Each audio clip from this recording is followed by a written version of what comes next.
ఉంటా అని చెప్పి భార్య అన్నదనుకో కోర్టులో కేసు. సూసైడ్ చేసుకుంటే భార్య బెదిరించిందనుకో కోర్టులో కేసు.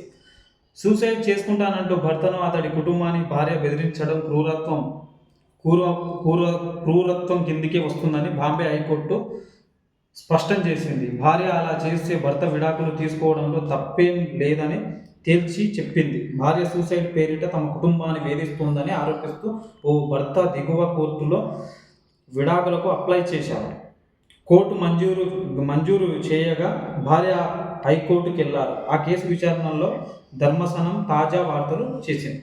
భార్య ఊకే దస్తా అని పెట్టుకుందనుకో కోర్టులో కేసు వేయచ్చు. భార్య మీద కూడా కేసు పెట్టవచ్చు. ఏదో ఒక దగ్గర మన మొగజాతికి కూడా కొన్ని మంచి మంచి సంఘటనలు జరుగుతున్నాయి. ఇప్పుడిప్పుడే తెలుస్తున్నాయి.